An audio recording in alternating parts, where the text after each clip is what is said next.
पाकिस्तान नहीं होगा कंगाल, कंगाल होने की कगार पर था। पाकिस्तान के ऊपर कई देशों का कर्जा है, जिसमें से सबसे बड़ा कर्जदार वो सऊदी अरब का है। सऊदी अरब के साथ उसने कई सारी हाल फिलहाल में डील की, डिफेंस डील, हथियार डील, कद्दू डील और ये डील। बहरहाल इसका बेनिफिट जो मिलना था वो अब दिख रहा है। भाई पाकिस्तान को $5 बिलियन सऊदी अरब को चुकाना था इसी साल। अचानक से सऊदी अरब ने पाकिस्तान को 3 साल का और टाइम दे दिया।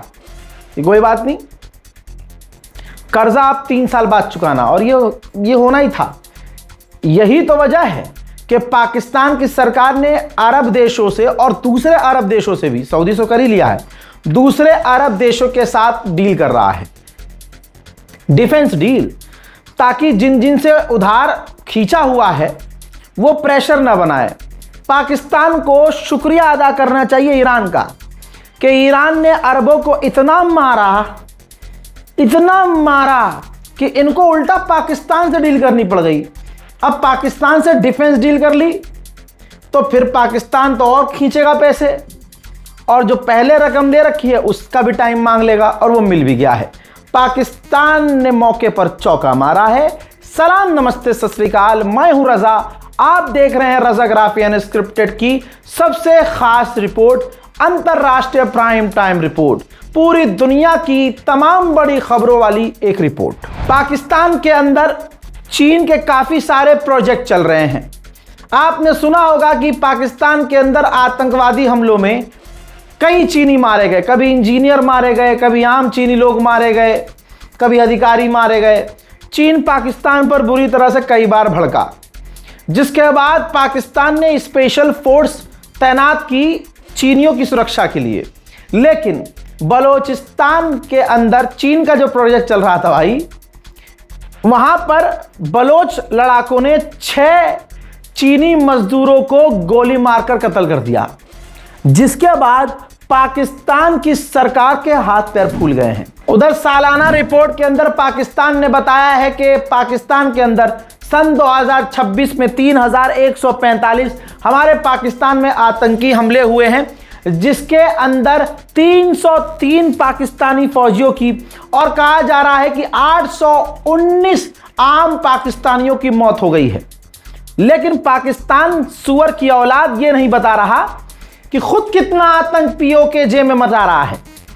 आम सीधे साधे पाकिस्तानियों को कत्ल कर रही है पाकिस्तान की फौज। भाई लड़कियों को गोली मार दे रहे हैं। ये तो हम तालिबान को बुरा कहते हैं, तालिबान से क्या कहूं, कई गुना आगे है आतंक में यही पाकिस्तान। हालात पीओके के बताऊं तो ऐसे हैं कि पाकिस्तान की आतंकवादी फौज पीओके के अंदर भारी मात्रा में जा रही है, किसी दूसरे देश से लड़ने नहीं, अपने ही पाकिस्तानी कश्मीरियों का नरसंहार करने के लिए पाकिस्तान की फौज। देखिए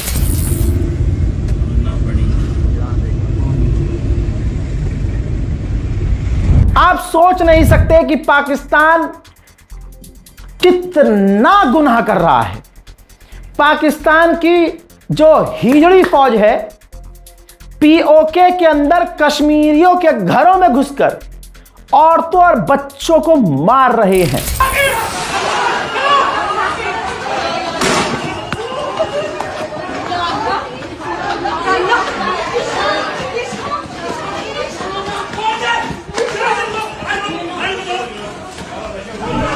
वहीं पाकिस्तान की हिजड़ी सरकार ने ऑर्डर दिया है पाकिस्तान के पीओके के अंदर मौजूद पुलिस अफसरान को कि जो भी प्रदर्शनकारी दिख रहा है सब पर केस करो।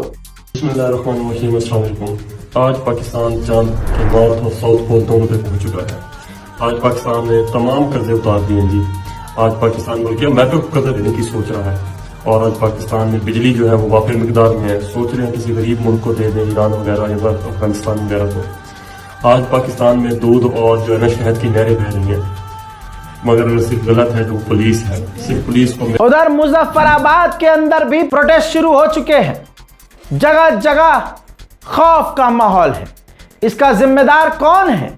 इसका जिम्मेदार सिर्फ और सिर्फ आसिम चुदीर है। इन तमाम पाकिस्तान के आतंक पर पूरी दुनिया में कोई नहीं बोला तो भारत बोला। भारत के विदेश मंत्रालय के द्वारा कहा गया है कि पाकिस्तान जो अपनी आवाम के साथ कर रहा है वो हैवानियत है।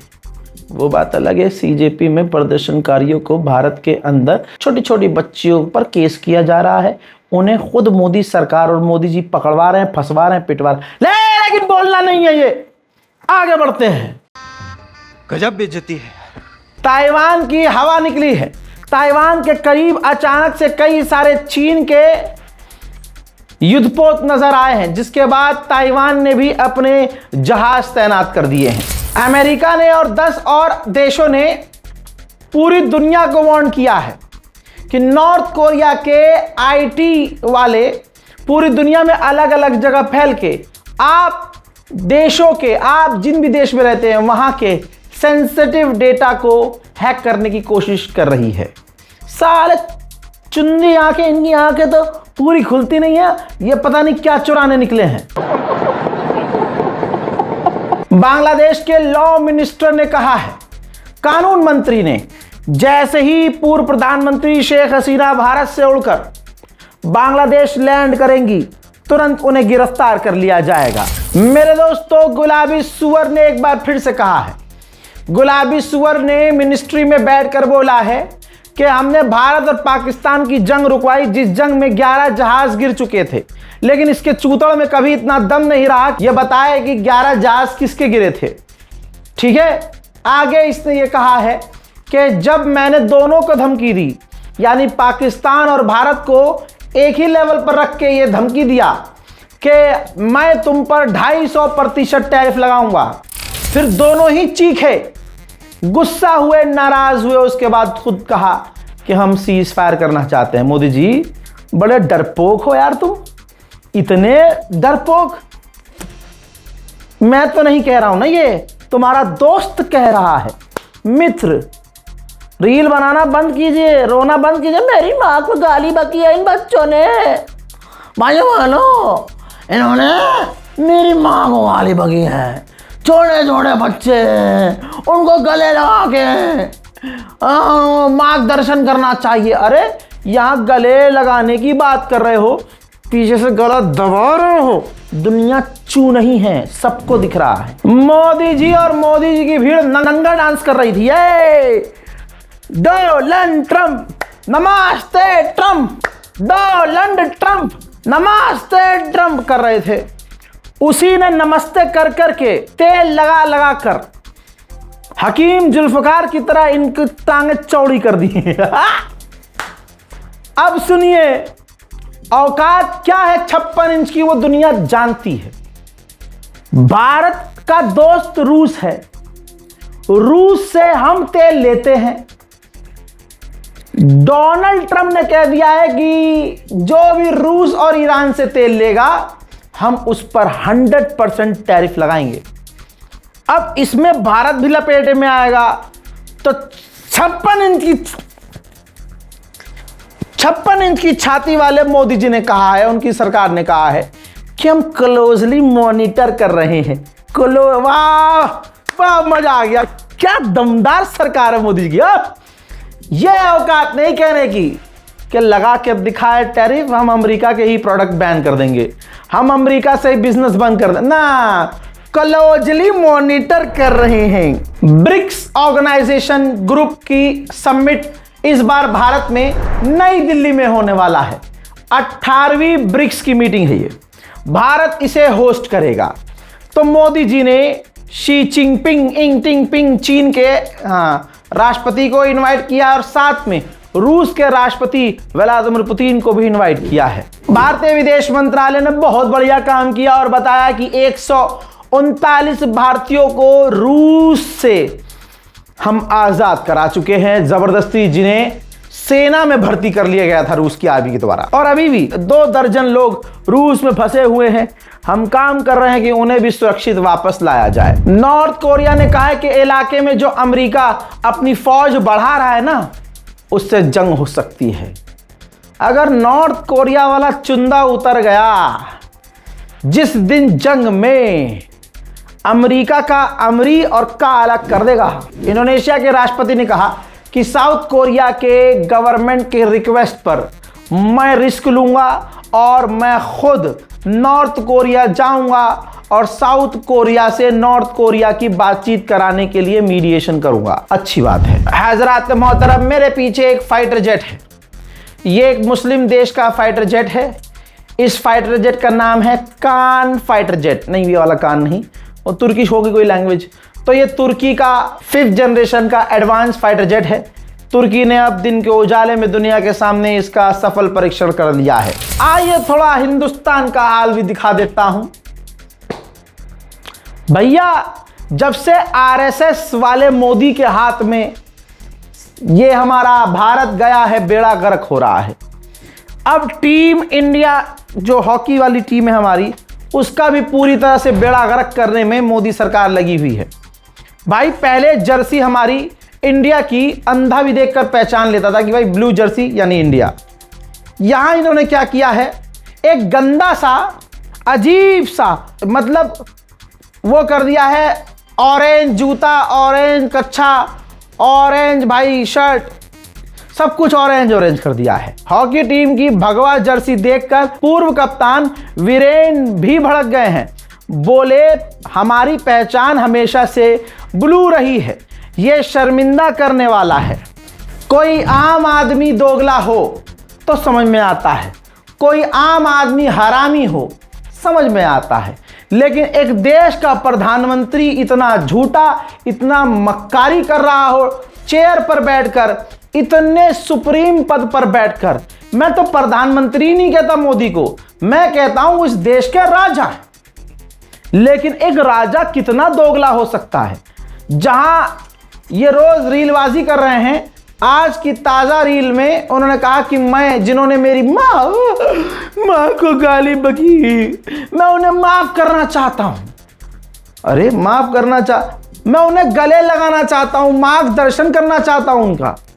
अच्छा, सामने से ये कह रहे हैं कि मैं उनको गले लगाना चाहता हूं, और दिल्ली पुलिस से गला लगवा कर गला दबवा रहे हैं। इस पर दुनिया चुप है क्या? इस पर दुनिया देख नहीं रही क्या? देखिए, सुनिए इनकी बेकार की बातें। हाय फ्रेंड्स, आज तो मन करता है बस आपसे ही बातें करूं।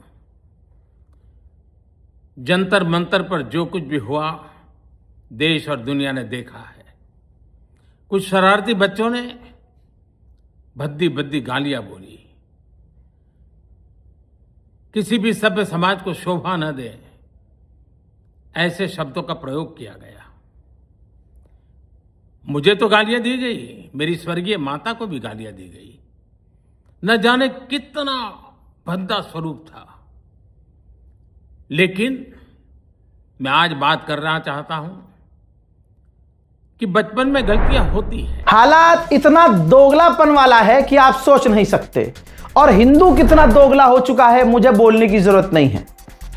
ये जो हमेशा आपने हिंदू मुसलमान की नफरत को अंदर डाला है ना, यही वजह है कि आज जब आप पहली बार 2014 के बाद हिंदू मुसलमान एक प्लेटफॉर्म पर आए सीजेपी प्रदर्शन में, तो मोदी सरकार झेल नहीं पाई है।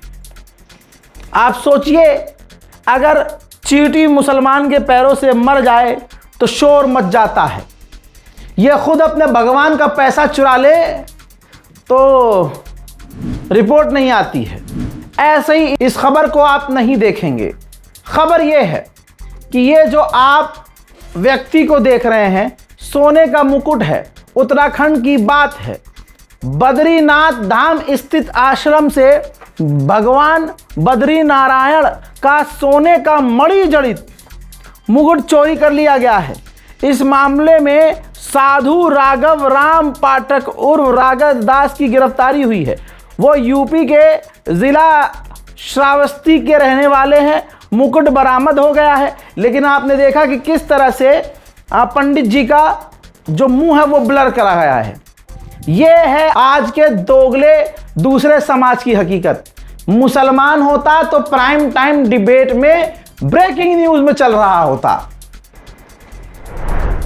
एक और स्टेट है मध्य प्रदेश, जहां हिंदू मुसलमान, वहां हर हिंदू मुसलमानों से सिर्फ नफरत करने में लगा हुआ है, जबकि असलियत में उनकी औकात क्या है ये है।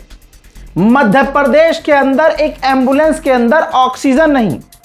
यह बच्चा जो तस्वीर में आपको दिख रहा है, यह मर चुका है, तड़प तड़प के मरा है, क्योंकि ऑक्सीजन नहीं था।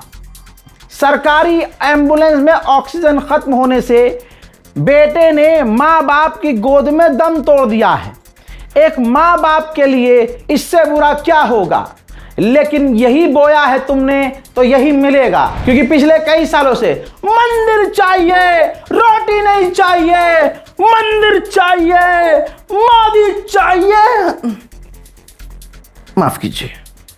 अब बाप कितना रो रहा है, लो अब मजे लो, देखो। आज जो है इतना तड़पते तड़पते मेरा बेटा एक सांस की वजह से एक तड़पते तड़पते और सिर्फ मंडला पहुंचा और दम को तोड़ दिया। आज उसको ऑक्सीजन की जरूरत होती सर जी, तो मेरा बेटा कभी नहीं बढ़ता। 112 डायल करने के बाद आपके पास में कितने टाइम में गाड़ी आई? 1 घंटे के बाद में आई थी। क्या नाम आपके बेटे का और क्या उम्र थी? अजीत बरिया, उनकी उम्र 21 साल। जब मैं इतना बोला उनको ऑक्सीजन की ज़रूरत है, अगर सुनेरा से ऑक्सीजन लगा जाती, अगर बीच में गैस बढ़ा जाती तो मैं बमनी से सिलेंडर डलवा लेता। सरकार से उसके असली काम का हिसाब आप मांगोगे तो FIR हो जाएगी। मोदी जी से सवाल कर दोगे तो हिंदू संगठन तुम्हारी जान के पीछे पड़ जाएंगे। तो रिजल्ट में भारत का क्या होगा देख लिया आपने। पहले तो सिर्फ अखिलेश यादव लाल टोपी पहन के अंधभक्तों की लाल करते थे, अब राहुल गांधी भी बीजेपी के गणचट्टे पत्रकारों को रेल रहे हैं। राहुल, जो पुलिस वाले घायल हुए थे उनके परिवारों ने प्रेस कॉन्फ्रेंस की है। भैया बीजेपी का हो गया? नहीं, बीजेपी का नहीं, पुलिस वाले की जो परिवार वाले उन्होंने प्रेस कॉन्फ्रेंस की। ये बार बार बीजेपी का बोल देने का क्या मतलब है सर? तरीका नहीं है सर, आप हर बार बीजेपी का बोल देंगे। वहीं नफरत फैलाने वाली टुच्ची का लियाकत, आहा नाम प्यारा है ना, कमेंट कर दीजिएगा। टुच्ची का लियाकत अब पाठशाला शो में गई है। पाठशाला में मोदी जी की टट्टी खाने वाले लोग अक्सर आपको नजर आते हैं। अब ये शिक्षा पर बात कर रही थी। राहुल गांधी की पार्टी यानी कांग्रेस को रोस्ट करने की कोशिश कर रही थी, शिक्षा नहीं लिख पा रही थी। शिक्षा ये चली है पाठशाला चलाने, औकात है इनकी। बीजेपी के पैसे पे पलने वाली टुच्ची का लियाकत भाई, साड़ी पहन के बुढ़िया 250 ग्राम का मेकअप करके, लिपस्टिक चिपस्टिक पोत के, आधा घंटा मेकअप आर्टिस्ट से मेकअप करवाकर, पूरी स्क्रिप्ट लिखवाकर, टेलीप्रॉम्प्टर लगवाकर, इनकी औकात नहीं है। यूट्यूबर्स, न्यूज रिपोर्टर जो यूट्यूब पर रिपोर्टिंग करते हैं, चेक कर लेना, चैलेंज कर रहा हूं, कोई भी स्क्रिप्ट से नहीं बोलता। लेकिन टुच्ची का लियाकत जैसे लोग बिना स्क्रिप्ट के नहीं बोल पाते। यहां तक कि ये शिक्षा लिखना चाह रही थी, शिक्षा नहीं लिख पाई। देखिए, ये न्यूज की पाठशाला है और गलतियां फौरन पकड़ी जाती हैं। मैं आपको बताती हूँ। चलिए आज शुरुआत जरा नोट बाबू से की जाए। प्रणाम करेंगे हम नोट बाबू को। जी भैया। तो प्रियंका गांधी शिक्षा की बात कर रही थी। क्या कह रही थी? वो ये कह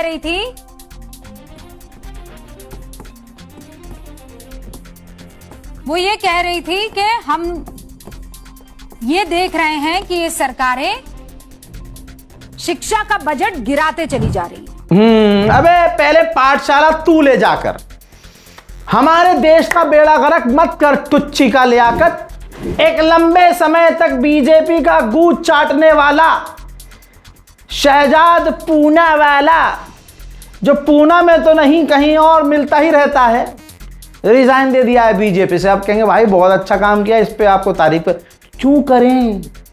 बीजेपी में रहकर इसने जो नफरत फैलाई है उसको तुम भूल जाना। मेरे जैसे युवा, आज की जनरेशन नहीं भूलेगी। जिन जिन स्टेट्स में हिंदुओं ने, बीजेपी ने मिलकर मुसलमानों पर जुल्म किया और सिर्फ हिंदू मुसलमान फैलाया। प्रभु श्री राम की लीला देखिए, उन पर अजाब नाजिल हो रहा है। मध्य प्रदेश एक ऐसा स्टेट है जहां सबसे ज्यादा हिंदू मुसलमान होता है और हिंदू मुसलमान करते करते हिंदू पूरी तरह से, मैं क्या कहूं, बर्बादी की तरफ जा रहे हैं। ये देख रहे हैं फसल भाई, मध्य प्रदेश के पन्ना जिले में बड़ी लापरवाही सामने आई है। वेयर हाउस के कॉरपोरेशन की लापरवाही की वजह से हजारों क्विंटल धान खराब हो गए हैं, साथ ही उनमें पौधे उगाए हैं। घटना सामने आने के बाद प्रशासन ने मामले की जांच के आदेश दिए हैं। इसके अलावा होता क्या है हमारे मुल्क में, क्राइम होता है, जांच के आदेश होते हैं, आदेश होने के बाद लोग ठंडे पड़ जाते हैं, कोई फिर उसको पूछता नहीं है। पूछने की नौबत आने से पहले देश में दूसरा कांड हो जाता है। 12,000 करोड़ रुपए की मोदी जी ने स्पेस टेक्नोलॉजी से सड़क बनवाई भाई, उसको साल भर भी नहीं हुआ, पहली ही बारिश के बाद सड़क का हाल देख लो। यह है मोदी की स्पेस टेक्नोलॉजी। गंड भक्तों से कुछ कह दो तो अभी कुत्ते की तरह रोने लगेंगे, जान से मारने की धमकी देंगे और पुलिस उनकी गुलामी करती नजर आएगी। यूपी दिल्ली सहारनपुर एक्सप्रेसवे बारिश के बाद कई स्थानों पर क्षतिग्रस्त हुआ है। इससे पहले शामली में एक स्थान पर यह एक्सप्रेसवे धंस गया था। अप्रोच रोड भी इसी तरह से क्षतिग्रस्त हुई है। सड़क की बजरी उखड़कर रास्ते पर फैल गई है। 12,000 करोड़ के बजट से तैयार ये एक्सप्रेसवे 14 अप्रैल सन 2026 को देश को समर्पित किया गया था। जो सड़क अब पहली बारिश में घायल नजर आ रही है। हर हर मोदी, घर घर मोदी। कांवड़ यात्रा शुरू हो चुकी है, सड़कें बंद हो चुकी है। जो दोगले हिजड़े कहते थे सड़क पर अब नमाज नहीं होगी, नहीं पढ़ सकते, अब पूरे देश की सड़कें जाम हैं। कांवड़ यानी अब गुंडागर्दी शुरू हो चुकी है। बीजेपी के गुंडे, बीजेपी के नफरती सौदागर। अब कांवड़ जब शुरू हुआ है तो अब मुसलमानों की दुकान पर जा रहे हैं। कांवड़ यात्रा में नेतागिरी चमकाने का दौर शुरू हो चुका है।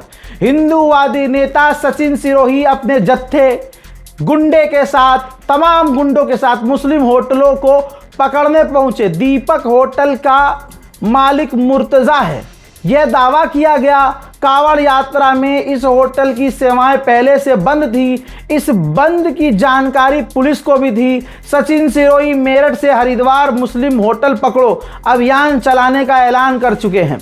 सिरोही ने इस कार्यक्रम के कवरेज के लिए दिल्ली की मीडिया तक को आमंत्रित किया था। आप देख रहे हैं पुलिस को ले जाकर हिंदू गुंडे, बीजेपी के गुंडे पुलिस को अपने साथ ले जाकर जो होटल पहले से बंद है उन पर जाकर अटैक कर रहे हैं, ड्रामा कर रहे हैं, नेतागिरी कर रहे हैं।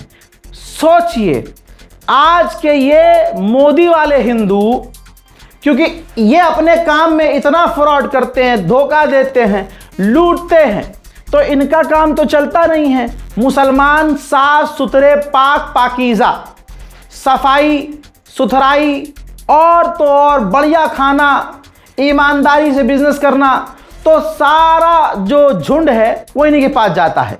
तो इन्होंने अब धर्म की आड़ में मुसलमानों के बिजनेस को ठप करने का प्लान किया है, क्योंकि मोदी में हिम्मत है ही नहीं कि बिजनेस दे नहीं सकते, लेकिन मोदी के गुलाम मुसलमानों से बिजनेस छीन रहे हैं। लेकिन याद रखना, जिस प्रभु श्री राम का तुम नाम लेते हो, जिस भोले का तुम नाम लेते हो, वो इतना दिमाग से भोला नहीं है। तुम्हारी सारी चाल चलने से पहले उसे पता होती है। भोले का नाम लेकर तुम जिस तरह से आतंक मचा रहे हो, तुम देखना भोले ही तुम्हें बर्बाद करेंगे। तुम्हारे घर के अंदर अजाब नाजिल होगा। तुम गरीबों को परेशान करो, मुसलमानों को बदनाम करो, लेकिन भोले तो सबका है भोले। तुम्हारी जब लंका लगेगी तुम मुंह से भोले भोले भी नहीं कर पाओगे। तुम देखना, ये रामराज है। हम कह रहे हैं ये रामराज है। रामराज में इतना आतंक जो हो रहा है, हिसाब तो प्रभु श्री राम तुम्हारा भी लेंगे लाला। वक्त का इंतजार करो, वक्त सबका आता है। ऊपर वाले का अजाब तो तुम पर आ ही रहा है। जो इल्जाम ये मुसलमानों पर लगाते हैं, हमारी बेटियों को हिंदुओं से बचाओ। अरे हिंदू घर में अगर हिंदू बेटियां जा रही हैं तो वो कौन सा बच पा रही हैं? भाई एक वीडियो आपके सामने है, इसमें पति पत्नी भी आपको दिख रहे हैं और साइड में वो मासूम गुड़िया नजर आ रही है। मामला उत्तराखंड का है। देहरादून में सरकारी टीचर सृष्टि कंधारी ने फांसी के फंदे पर झूलकर अपने आप को खत्म कर लिया है। जो वीडियो में लड़की नजर आ रही है रोती हुई, ये अब इस दुनिया में नहीं है।